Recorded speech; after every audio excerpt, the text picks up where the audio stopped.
RVBN,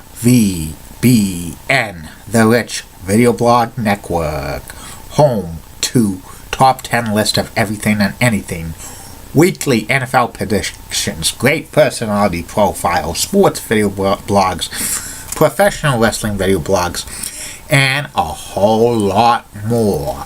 RVBN, Belleville, Massachusetts. Good afternoon, Facebook, YouTube, Twitter, and Google+. This is Rich again, back for your second video blog of the day for Saturday, October 29th, 2016, around 5:11 in the afternoon in Belleville, Massachusetts. It's cloudy out right now. Some raindrops happened today. Some of it various intensities. Some of it steady light. Others just spinning drizzle. Other times just overcast with a few breaks here and there. About 52 degrees was the high temperature. Some news to report on the RVBN News. Why The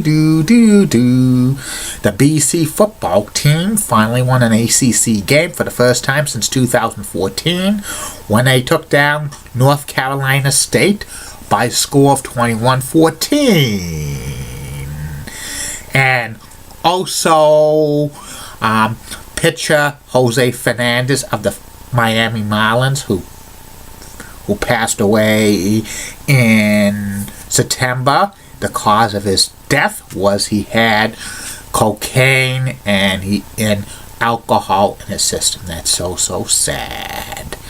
And also, the new T-Mobile Arena, which has been awarded an NHL expansion franchise for 2017-2018, is looking for an NBA team to share a tenant with them, but no NBA teams are on the move as of right now, but you never know what could happen. And that's about it on the news from the RVBN Newswire. Be back in a flash. Keep calm, everybody. And I'm a Julie Brennan guy. Molly Roseblood of WCCO Oxen has nice legs. Elizabeth Hart, so stunning. She's the best. Amy Sweezy's awesome Amy. Linda Church of WPIX, Channel 11, New York, such a rocking cougar. It's got nice legs. Best in New York City. And Barbara Gibbs of ABC 11 has a sweet southern accent. The best legs in Raleigh, North Carolina. The 6 cute leggy blondes only on RVBN. I'm back. My second video blog subject of the day is about the classic TV science fiction fantasy show called Kolchak, the Night Stalker. Kolchak, the Night Stalker only lasted one season on ABC from September 13th, 1974 through March 28th, 1975. It was created by Jeff Rice and was produced in association with Universal Television. And the premises of Kolchak Night Stalker, it was 2 highly successful TV movies starring Darren mcgavin as Carl Kolchak, who was a reporter for a fictional Chicago newspaper, and he investigated strange stuff. And these 2 successful new movies, The Night Stalker, which premiered in 1972, which was the highest rated TV movie of all time at that time, and another one called The Night Strangler in 1973, which was very highly rated. There was also that the Kolchak movies were going to be maybe a yearly occurrence, but ABC was so impressed with the ratings of these 2 TV movies that a television series would be good for that, a weekly television series. Kolchak the Night Stalker also starred Simon Oakland as Tony Vincenzo, who was Kovac's supervisor and editor of the fictitious newspaper. Also was Jack Grinnesy as Ron Updike, Ruth McGavin as Emily Owens, and Carol as Susie as Monica Malenstein. And Kolchak Night Stalker was, about a fictionist newspaper writer who would investigate mysteries. He would kind of moonlight investigating mysteries. And usually these were unlikely causes dealing with the supernatural and fantasy stuff, which law officers didn't follow up on it. Plus, Kolchak got into a lot of arguments with his editor, Vincenzo, about investigating these stuff.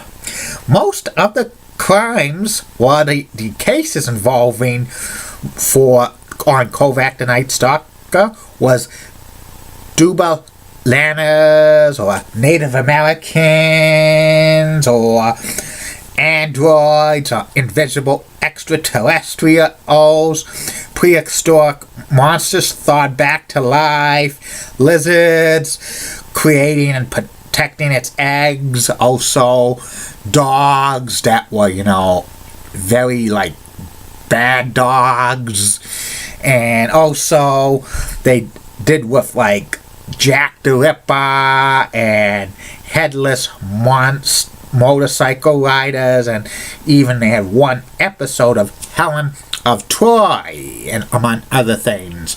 The Kolchak the Night Stalker was kind of a prelude to the X-Files, but the ratings for Kolchak the Night Stalker were very awful.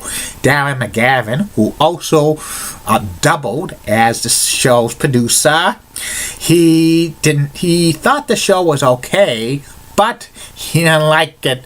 He didn't like the direction it was going, and he says it was usually the Monster of the Week episodes, which he didn't like. It was also on a poorly time slot, 10 p.m. at night, which was the graveyard for television shows Friday night. Moved it to a family-friendly time of 8 p.m., but it was not very successful.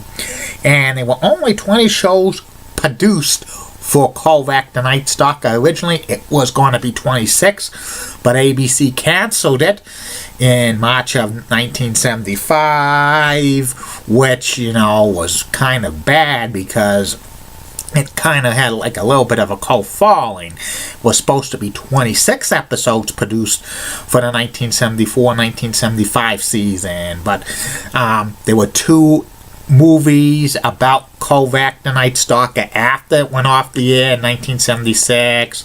They were kind of a little bit of highlights of the 20 episodes of the series, which Darren McGavin narrated at the beginning. And at least 1 or 2 episodes of Kolchak the Night Stalker were written by Robert Zemeckis and Bob Gale, which that was their kind of their writing debut. Robert Zemeckis and Bob Gale eventually became movie producers and directors. And Kolchak Night Stalker was reran for many years on Sci-Fi Channel and then Trio. It hasn't appeared on MeTV yet or Cozy TV. It probably would only run once a week on those networks because they only had 20 episodes, and it would recycle maybe every month or so, and they wouldn't really want that to happen for a television series. But Kolchak Night Stalker came back in 2005 just as Night Stalker, but that did not last as very long. And I have the complete series of Kolchak Night Stalker, which came out in 2005, and Kovac, the Night Stalker, was, a great series, kind of a little bit of ahead of its time and stuff. If they didn't have like Monsters of the Week themes, it could have lasted maybe a couple of years. And that's about it on that series. I'll be back for the third and final video blog of the night, which will be later on. It will be about top 40 moments in the WWE Attitude Hour from numbers 20 through number 11. Keep calm, everybody. I'm a Julie Button guy. Molly Roseblood of WCCO Oxen has nice legs. Elizabeth Hot, so stunning. She's the best. Amy Sweezy is awesome Amy. Linda Church of WPIX Channel 11 New York. Essential Rocking Cougar's got the best legs in New York City. Barbara Gibbs of ABC 11 has a sweet southern accent. And all of those ladies I would love to interview for guests on my video blogs in 2017. That's one of my things I really want to shoot for. I hope I get it. And in the words of former WCW World Champion Vader, it's time. It's Vader time. Bye now.